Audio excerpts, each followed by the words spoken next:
नमस्कार, स्वागत है आपका। आप देख रहे हैं इंडिया वॉइस और मैं हूं आपके साथ योगेश पांडे। रिपोर्टर लाइव में हम तमाम बड़ी खबरों पर नजर डालेंगे। हमारे तमाम सहयोगी ग्राउंड जीरो से हर खबर पर देंगे अपडेट। सबसे पहले हम बात करेंगे विधानसभा चुनावों की। 3 राज्यों के विधानसभा के चुनावों की तारीखों का ऐलान हो गया है। त्रिपुरा, नागालैंड और मेघालय के चुनावों की तारीखों का ऐलान हो गया है। क्या है तारीखें, बता रही है हमारी सहयोगी पूजा झा। त्रिपुरा, मेघालय और नागालैंड में चुनावी बिगुल बच चुका है। चुनाव आयोग ने प्रेस कॉन्फ्रेंस कर चुनाव की तारीखों का ऐलान कर दिया है। त्रिपुरा में 16 फरवरी को, मेघालय और नागालैंड में 27 फरवरी को चुनाव होने हैं। 2 मार्च को तीनों राज्यों के नतीजे आएंगे। चुनाव आयोग ने प्रेस कॉन्फ्रेंस कर जानकारी दी। 3 राज्य नागालैंड, मेघालय और त्रिपुरा की विधानसभाओं का कार्यकाल 12 मार्च, 15 मार्च और 22 मार्च 2023 को खत्म होने वाला है। त्रिपुरा विधानसभा की बात की जाए तो कुल 60 सीटें हैं। वर्तमान में बीजेपी की सरकार है। माणिक साहा वहां के मुख्यमंत्री हैं। नागालैंड की बात की जाए तो विधानसभा की 60 सीटें हैं। वर्तमान में बीजेपी गठबंधन सरकार में है। नागालैंड के मुख्यमंत्री नेफ्यू रियो हैं। वहीं मेघालय की बात की जाए तो विधानसभा की कुल 60 सीटें हैं और अभी बीजेपी गठबंधन सरकार में है। कोनराड संगमा मेघालय के मुख्यमंत्री हैं। साल 2023 को विधानसभा चुनाव का साल बताया जा रहा है। त्रिपुरा, मेघालय, नागालैंड के अलावा इस साल मध्य प्रदेश, छत्तीसगढ़ और राजस्थान के विधानसभा चुनाव भी होने हैं। तो साल 2023 बीजेपी के लिए बहुत खास होने वाला है। त्रिपुरा में जहां बीजेपी की सरकार है, वहीं मेघालय और नागालैंड में बीजेपी सरकार गठबंधन में है। तो बीजेपी के लिए 2023 साख का सवाल होगा। त्रिपुरा, मेघालय और नागालैंड में अपनी जीत कायम रखने के लिए बीजेपी को पूरी ताकत चुनाव में झोंकनी होगी और देखना होगा कि इन विधानसभा चुनावों में बीजेपी की मेहनत क्या रंग लाती है। कैमरामैन शंकी के साथ मैं पूजा झा। तेलंगाना के मुख्यमंत्री और बीआरएस के प्रमुख के चंद्रशेखर राव की मेगा रैली में विपक्ष की एकता देखने को मिली है। और इस खबर पर ज्यादा जानकारी दे रहे हैं हमारे सहयोगी अभिषेक भाटी। तेलंगाना के केसीआर के नेतृत्व में एक झलक दिखी है। विपक्षी फ्रंट की यह झलक जो दिखाई दी है, जिसमें अखिलेश यादव, केजरीवाल समेत कई बड़े दिग्गज नेता दिखाई दे रहे हैं। लेकिन इसी आमंत्रण में जेडीयू और आरजेडी को न्योता नहीं मिला। बिहार में सियासी समीकरण बदले तो पूरे देश की सियासी तापमान चढ़ा था। बिहार से एक ऊर्जा भरा संदेश बाहर निकला कि भाजपा को 2024 के लोकसभा चुनाव में जीत से दूर रखने के लिए विपक्षी दल एकजुट होंगे। बिहार के सीएम नीतीश कुमार ने कई विपक्षी नेताओं से मुलाकात भी की थी।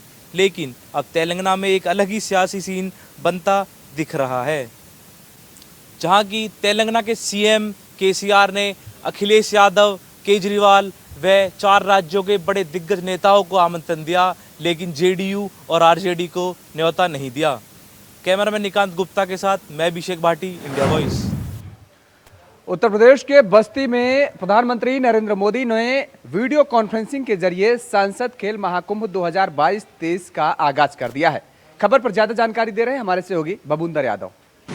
जिले के सांसद खेल महाकुंभ में, जिसका आज प्रधानमंत्री जो है नरेंद्र मोदी जी वर्चुअल के माध्यम से उद्घाटन किया, उसका शुभारंभ किया और अपना संबोधन भी जो है किए और लोगों को जो है लगातार ये खेल में जो है लोग खिलाड़ियों का उत्साहवर्धन भी किया। और वहीं इस खेल में प्रदेश के मुख्यमंत्री योगी आदित्यनाथ भी जो है आज बस्ती जनपद के खेल महाकुंभ में मौजूद रहे। उन्होंने हॉकी खेल का अपने माध्यम से उद्घाटन करके भी गए। और देखा जाए तो कहीं ना कहीं बस्ती जिले के शहीद सत्यवान सिंह स्टेडियम में आज सांसद खेल महाकुंभ का जिस तरीके से उद्घाटन किया गया और शानदार ही खेल के प्रस्तुति रही, बच्चों ने उनके सामने जो है खो खो जो है खेल खेला और उसके बाद प्रधानमंत्री जी ने उस खेल को वर्चुअल के माध्यम से देखा और उसका आनंद भी लिया। उन्होंने शाबाशी दी जी और उनको प्रोत्साहन भी किया और उनको बधाई दिया कि ऐसे खेल के लिए लगातार जो है बच्चों के खिलाड़ियों को आगे आना चाहिए। इससे देश में और लोग स्वस्थ रहेंगे। और उनको साथ ही साथ उन्होंने जो है योग का भी जो है लोगों से अपील किया, योग करने के लिए भी, जो कि एक स्वस्थ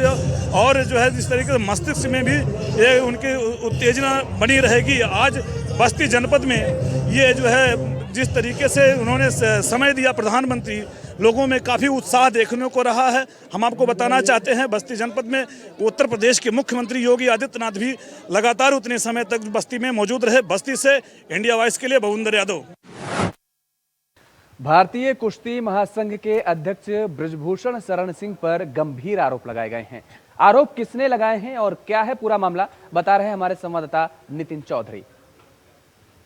भारतीय कुश्ती संघ के अध्यक्ष ब्रजभूषण शरण के खिलाफ आज तमाम बड़े बड़े दिग्गज जो कुश्ती चैंपियन थे आज धरना प्रदर्शन में बैठे हैं। बताया जा रहा है कि ब्रजभूषण शरण के काफ़ी ट्वीट के बाद जिस तरीके से उन्होंने ट्वीट किए थे कुश्ती के लिए जो कहा जाता था कुश्ती के लिए वो कुछ खिलाफ लिख रहे थे, तो उसको देखते हुए आज काफ़ी बड़े बड़े जो पहलवान हैं वो खुद यहाँ पर बैठे हुए थे। ऐसा बताया जा रहा है कि पहले उन्होंने ट्वीट किया था और कहा जा रहा है कि उन्होंने उसमें ट्वीट करते हुए जो है गृह मंत्री अमित शाह को भी ट्वीट कर रखा था, लेकिन उसके बाद जब कुश्ती के पहलवानों को इस मामले में पता चलता है वो नाराजगी जाहिर करते हैं और कहा जा रहा है कि बिल्कुल भी बर्दाश्त नहीं किया जा सकता इस तरीके के जो ट्वीट ब्रजभूषण शरण ने किए हैं। और साथ ये भी कहा जा रहा है कि इस तरीके की जो घटनाएं वो कर रहे हैं काफ़ी दिनों से वो देखते हुए आ रहे थे, लेकिन आज कुश्ती के पहलवान तमाम पहलवान जंतर मंतर पर धरना प्रदर्शन कर रहे हैं। वहीं ये भी कहा जा रहा है कि इस तरीके की जो है फोगाट समेत बड़े बड़े जो पहलवान है तो उसमें जो है साक्षी फोगाट भी उसमें शामिल है। साथ ये भी कहा जा रहा है कि इस तरीके की जो घटना हो रही है काफ़ी घटना सामने देखने को मिली थी, लेकिन उसके बाद ऐसी घटनाएं सामने आ रही तो उस पर काफ़ी नाराजगी कुश्ती पहलवानों ने जाहिर की है। भारतीय कुश्ती फेडरेशन के खिलाफ दिग्गज खिलाड़ी जंतर मंतर पर धरने पर बैठे हुए हैं। इन पहलवानों में ओलंपिक बजरंग पूनिया, साक्षी मलिक, विनेश फोगाट और सरिता मोर समेत कई खिलाड़ी शामिल हैं। इन खिलाड़ियों ने ट्वीट कर आधार कहा जा सकता है कि कुश्ती के फाउंडेशन के प्रधान ब्रजभूषण शरण के खिलाफ धरने पर बैठे हैं। जंतर मंतर पर धरने पर बैठे खिलाड़ियों से मिलने के लिए भारतीय कुश्ती फाउंडेशन के पदाधिकारी पहुंच रहे हैं। बात करते हैं बजरंग पूनिया ने कहा है कि जब तक इंसाफ नहीं मिल जाता है तो इसमें हम लोग नहीं हटेंगे। जब उनसे पूछा गया कि उन्हें समस्या किससे है तो उन्होंने कहा कि फाउंडेशन हमारे लिए समस्या खड़ी कर। जहां तमाम बड़े दिग्गज आज कुश्ती के पहलवान जो है धरना प्रदर्शन में बैठे जंतर मंतर पर, लेकिन उसके बाद में यही कहा जा रहा है कि जब उन्होंने एक बड़ा आरोप ब्रजभूषण पर लगाया और ये भी कहा जा रहा है कि इस तरीके की घटनाएं सामने आती रहती, लेकिन जिस तरीके की नाराजगी तमाम खिलाड़ियां जता रहे थे, जो कुश्ती के मेन खिलाड़ी हैं वो खुद नाराजगी जता रहे थे, लेकिन उसके बाद में यही कहा है कि इसकी जो सूचना है वो काफ़ी दिन से देख रहे थे और बर्दाश्त नहीं की जाएगी। लेकिन इस तरीके की नाराजगी जो जाहिर कर रहे हैं और जो तमाम ब्रजभूषण शरण जो अध्यक्ष हैं उनके खिलाफ काफ़ी मोर्चा खोलने के लिए तैयार हैं। कैमरामैन सेंकी के साथ मैं नितिन चौधरी, इंडिया वॉइस।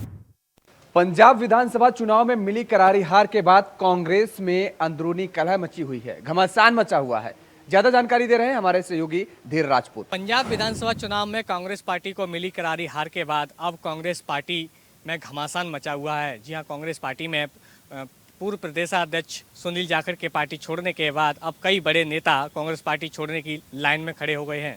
प्रदेशाध्यक्ष सुनील जाखड़ के पार्टी छोड़ने के बाद अब कई और बड़े नेता हैं जो कि कांग्रेस पार्टी छोड़ने की लाइन में खड़े हुए हैं। आपको बता दें कि सुनील जाखड़ के बाद अब पूर्व वित्त मंत्री मनप्रीत बादल भी कांग्रेस को अलविदा कह दिया है। आपको बता दें कि मनप्रीत बादल ने ट्विटर पर इसकी जानकारी दी है और कहा है कि मनप्रीत बादल जो है अब कांग्रेस पार्टी छोड़कर के बीजेपी का दामन थामने पहुंच गए हैं। जी हां, मनप्रीत बादल ने आज यानी बुधवार को बीजेपी का दामन थाम लिया है। इसके साथ ही मनप्रीत बादल अब कांग्रेस पार्टी की प्राथमिक सदस्यता से भी इस्तीफा दे चुके हैं। वहीं आपको बता दें कि आज मनप्रीत बादल ने बीजेपी की सदस्यता ग्रहण कर ली है। कांग्रेस पार्टी का दामन छोड़ने के बाद मनप्रीत बादल अब बीजेपी के खेमे में पहुंच गए हैं। आज मनप्रीत बादल ने भारतीय जनता पार्टी के राष्ट्रीय अध्यक्ष जेपी नड्डा की अध्यक्षता में बीजेपी का दामन थाम लिया और सदस्यता ग्रहण की। कैमरामैन निकांत के साथ धीर राजपूत, इंडिया वॉइस। आम आदमी पार्टी के विधायक मोहिंदर गोयल नोटों की गड्डी लेकर विधानसभा के अंदर पहुंच गए। उसके बाद क्या हुआ, बता रही हमारी सहयोगी पूजा झा।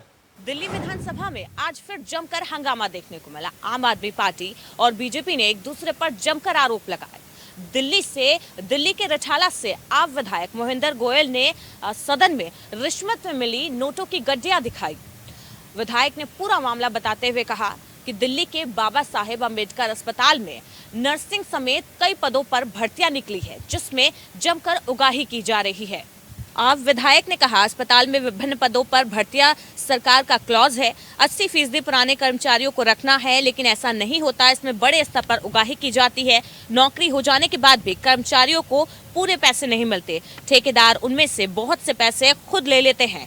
कर्मचारी इस मामले को लेकर अस्पताल में स्ट्राइक पर बैठे हैं। वहां उनके साथ मारपीट हुई। मोहिंदर गोयल के मुताबिक उन्होंने इसकी शिकायत डीसीपी, मुख्य सचिव और उपराज्यपाल तक से की। उन्होंने सेटिंग की कोशिश की, विधायकों को भी मिले, खुलासे के लिए उनसे सेटिंग की और डीसीपी को जानकारी दी कि 15 लाख रिश्वत का पैसा मुझे दे रहे हैं।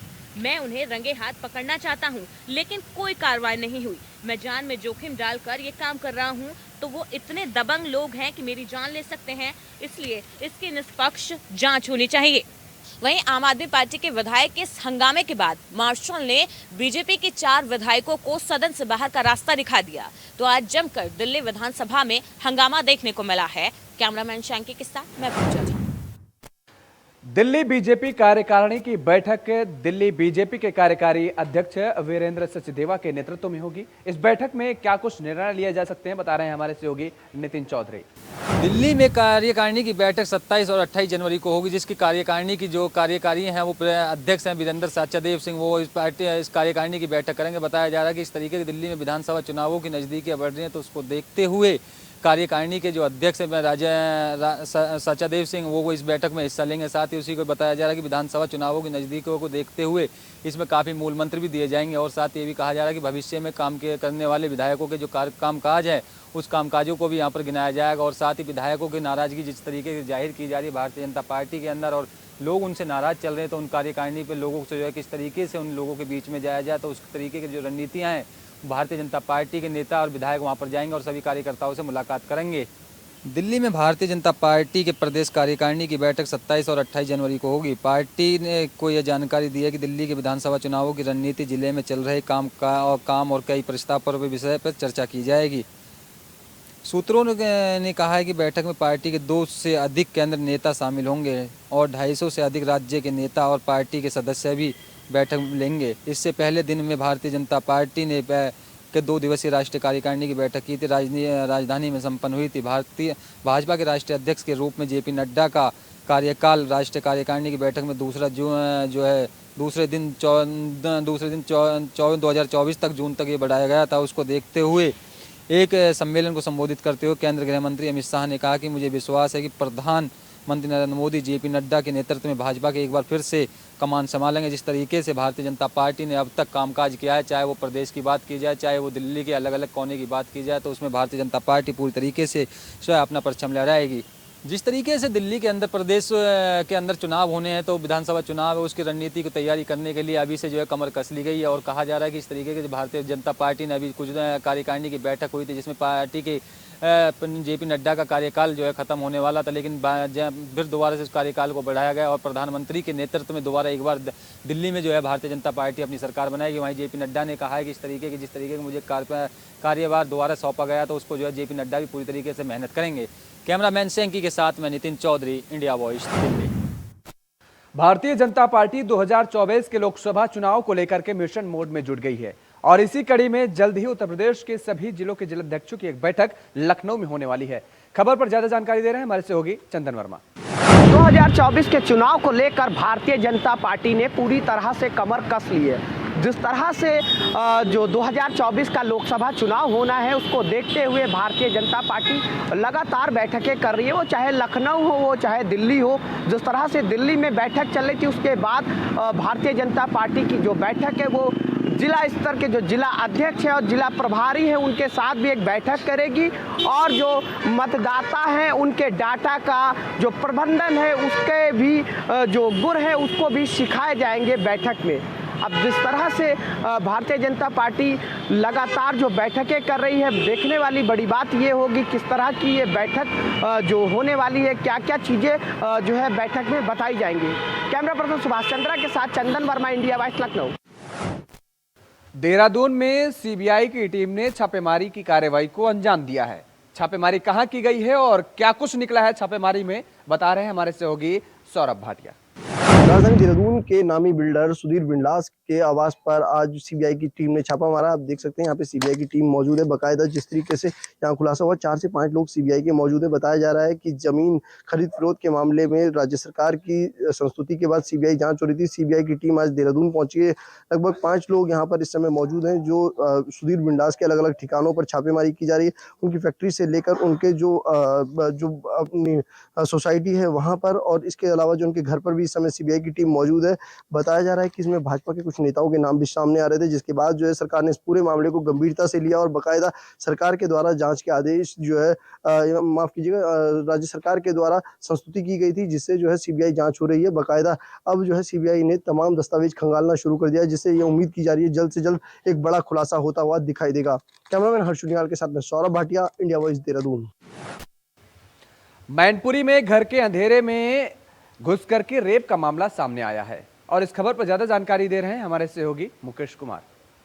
मैनपुरी में घर में सो रही युवती के साथ गांव के ही युवक ने घर में घुसकर युवती के साथ दुष्कर्म की घटना को अंजाम दे दिया है। आपको बताते चले मैनपुरी के कुराउली थाना क्षेत्र का घटनाक्रम सामने आया, जिसमें पीड़िता की मां ने शोर मचाया तो आरोपी युवक मां को धक्का मारकर गेट से बाहर निकल गया और फरार हो गया है। तो वहीं मां ने थाने पर पहुंचकर प्राथमिकी दर्ज कराई है और आरोपी के विरुद्ध कार्रवाई की मांग की है। इसमें पुलिस ने भी सख्ती से कार्रवाई करते हुए अपर पुलिस अधीक्षक राजेश कुमार सिंह ने पूरे मामले की जांच करते हुए आरोपी की जल्द गिरफ्तारी की बात कही है। तो वहीं आपको बताते चले अपराध की जो बात की जाए, मैनपुरी में लगातार घटनाएं बढ़ती जा रही हैं, लेकिन नवनियुक्त जो एसपी अभी जो आए हैं विनोद कुमार, उन्होंने एक क्राइम मीटिंग में भी कहा था कि महिलाओं पर अपराध पर नियंत्रण लगाने के लिए वह तत्पर तैयार रहेंगे। जो टीम गठित होगी, पॉक्सो एक्ट हो या छेड़छाड़ की घटनाएं, उनको रोकने के लिए उनके द्वारा कई विशेष अभियान भी चलाए जा रहे हैं और चलाए जाएंगे। मगर इस दुष्कर्म की घटना को लेकर अपर पुलिस अधीक्षक ने बयान दिया है कि पीड़िता की मां ने प्राथमिकी देते हुए थाने पर मामला दर्ज कराया है और जल्द ही हम आरोपी को गिरफ्तार कर लेंगे। मैनपुरी से इंडिया वॉइस के लिए मुकेश कुमार की रिपोर्ट। उन्नाव का बहुचर्चित माखी कांड एक बार फिर से क्यों सुर्खियों में आ गया है, बता रहे हैं हमारे सहयोगी निखिलेश प्रताप। माखी कांड एक बार फिर से सुर्खियों में है। आपको बता दें, उसका कारण यह है कि उन्नाव माखी कांड के आरोपी सजायाफ्ता पूर्व विधायक कुलदीप सिंह सेंगर को पैरोल मिली है। पैरोल 27 जनवरी से 13 फरवरी तक की पैरोल उन्हें हाईकोर्ट द्वारा दी गई है। बेटी की शादी में शामिल होने आ रहे हैं कुलदीप सिंह सेंगर। उसी को लेकर माखी कांड की रेप पीड़िता ने एक वीडियो सोशल मीडिया में वायरल किया, जिसमें वो प्रधानमंत्री, गृह मंत्री, हाई कोर्ट, सुप्रीम कोर्ट से न्याय की गुहार लगाते दिख रही है और कह रही है कि कुलदीप सिंह सेंगर को पैरोल दी गई है और वो बाहर आ रहे हैं, तो मुझे उनसे जान का खतरा है और मेरे जो भी गवाह हैं उनको भी जान का खतरा है। ऐसे में पीड़िता का वीडियो सोशल मीडिया में जमकर वायरल हो रहा है, जिसमें पीड़िता साफ सीधे तौर पर ये कहते हुए दिखाई दे रही है कि कुलदीप सिंह सेंगर को जो जमानत दी गई है, अंतरिम जमानत उन्हें दी है हाई कोर्ट ने, इससे उसे खतरा है। उसने ये भी आरोप लगाए हैं कि मेरे चाचा महेश सिंह को जब मेरी बहन की शादी थी तो उन्हें पैरोल नहीं दी गई थी और उसने एक वीडियो सोशल मीडिया में वायरल किया और एक अपना लिखित प्रार्थना पत्र भी मीडिया में वायरल किया है। हालांकि अब तो ये देखने वाली बात होगी कि कुलदीप सिंह सेंगर अपनी बेटी की शादी में शामिल होने आ रहे हैं तो उन्हें दिल्ली पुलिस की सुरक्षा में रखा जाएगा या सीबीआई की निगरानी में रखा जाएगा या उत्तर प्रदेश पुलिस की सुरक्षा व्यवस्था के बीच में रखा जाएगा। उन्नाव से इंडिया वॉइस के लिए निखिलेश प्रताप सिंह। रायबरेली में लूट की झूठी सूचना देना युवक को भारी पड़ गया। क्या है पूरा मामला, बता रहे हैं हमारे सहयोगी राजू तिवारी। लूट की फर्जी सूचना देकर विपक्षियों को जेल भिजवाने के मंसूबे पर पानी फिर गया। आपको बता दें, पूरा मामला रायबरेली जिले के सलोन कोतवाली क्षेत्र के मिर्जापुर गांव का है, जहां पर एक 2021 में पुराना विवाद अनिल कुमार व सुरेंद्र के बीच हुआ था। उसी मामले में एफआईआर सलोन थाने में दर्ज थी, जिस मामले में समझौते का दबाव बनाया जा रहा था, लेकिन समझौता न होने की दशा में विपक्षियों द्वारा एक योजना बनाई गई कि विपक्षी को फर्जी मुकदमे में फंसाकर जेल भेज दिया जाए। आपको बता दें, घटना की सूचना मिलते ही तत्काल सलोन पुलिस घटना स्थल पर गांव पहुंच गई और पूरे मामले की पड़ताल में जुट गई। वहीं पड़ताल के बाद सूचना देने वाले अभियुक्तों को पुलिस ने गिरफ्तार कर जेल भेज दिया है।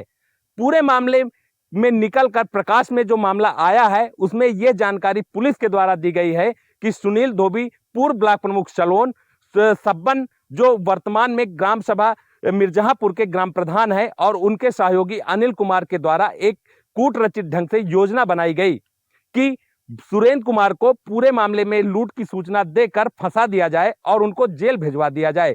लेकिन सलोन पुलिस की तत्परता के चलते पूरे मामले का खुलासा किया गया तो लोगों के आगे पूरा मामला सामने आ गया, जिस पर क्षेत्राधिकारी सलोन अमित सिंह व कोतवाली प्रभारी सलोन व पूरी टीम ने जुटकर तत्काल पूरे मामले को सॉर्ट आउट कर दिया, जिसके बाद आरोपियों को पुलिस ने जेल भेज दिया। तो इस तरह की झूठी सूचना देने वाले 3 लोगों को इस तरह का आरोप लगाना विपक्षियों पर भारी पड़ गया और पुलिस ने तत्काल गिरफ्तारी करते हुए तीनों लोगों को जेल भेज दिया।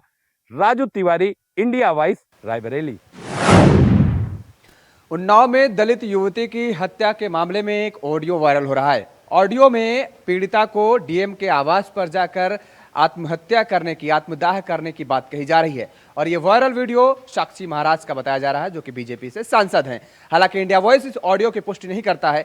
क्या है पूरा मामला, बता रहे हैं हमारे सहयोगी निखिलेश प्रताप।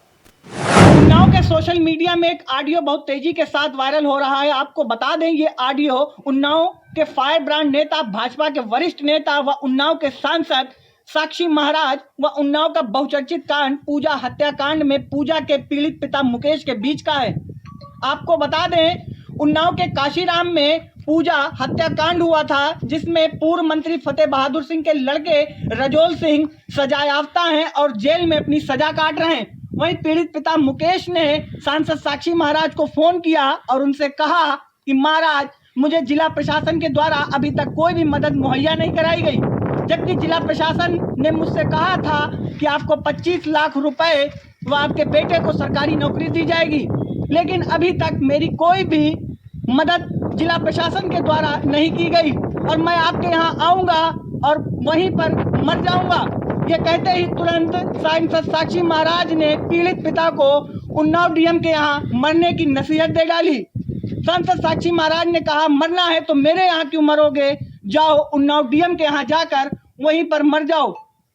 पीड़ित पिता ने मीडिया से बातचीत में बताया कि अभी तक उसे जिला प्रशासन द्वारा कोई भी मदद मुहैया नहीं कराई गई। दर दर की ठोकरें पीड़ित पिता व उसका परिवार अधिकारियों के चक्कर काट रहा है। वहीं जिला प्रशासन द्वारा अभी तक उसे कोई भी मदद मुहैया नहीं कराई गई है। ये ऑडियो बहुत तेजी के साथ सोशल मीडिया में वायरल हो गया। जनता के प्रतिनिधि का पीड़ित पिता के साथ इस तरह से व्यवहार करना ये बहुत कुछ दर्शाता है। अब तो देखने वाली बात होगी कि उन्नाव का जिला प्रशासन पीड़ित पिता मुकेश को मदद मुहैया कराता है या नहीं कराता है। उन्नाव से इंडिया वॉइस के लिए निखिलेश प्रताप सिंह। लखीमपुर में अतिक्रमण हटाओ अभियान के दौरान ऐसा क्या हुआ कि एक युवक ने खुद के गले पर चाकू रख लिया। खबर पर ज्यादा जानकारी दे रहे हैं हमारे सहयोगी राम जी। गिरी में सोशल मीडिया पे एक वीडियो वायरल हो रहा है। उस वीडियो के अंदर साफ देखा जा सकता है कि गोला गोकरनाथ क्षेत्र के अंतर्गत का वीडियो बताया जा रहा है। वहीं 17 जनवरी को नगर पालिका परिषद की तरफ से अतिक्रमण हटाओ अभियान की शुरुआत की गई थी। उस अतिक्रमण हटाओ अभियान में जो स्थानीय रेहड़ी पटरी दुकानदार हैं, उनका एक सख्त संगीन आरोप है कि जिस तरीके से जो अतिक्रमण हटाओ अभियान जो चलाया जा रहा है, उस अभियान में जो रेहड़ी पटरी दुकानदार हैं उनके साथ ही अभियान चलाया जा रहा है। ज़बरदस्ती बुलडोजर के द्वारा उनकी जो दुकानें हैं, जो रेहड़ी पटरी दुकानदार हैं, जो उनको हटाया जा रहा है। वहीं जिस वीडियो में साफ देखा जा सकता है कि कल्लू नामक एक युवक है, उसी हाथ में छुरी लेके जो उसकी खोखे पटरी की दुकान जिसको हटाया जा रहा था, खोखे के ऊपर चढ़ के अपने को आत्महत्या करने के लिए भी कह रहा था और स्थानीय प्रशासन से गुहार लगा रहा था कि अगर मेरी दुकान हटाई गई तो हम आत्महत्या कर लेंगे। वहीं जो स्थानीय लोग हैं, जो स्थानीय नेता हैं, उनकी भी एक जिला प्रशासन के जो अधिकारी थे, नगर पालिका के अधिकारी थे, उनसे एक तीखी बहस हुई है। लखीमपुर खीरी से इंडिया वॉइस से रामजी सिंह।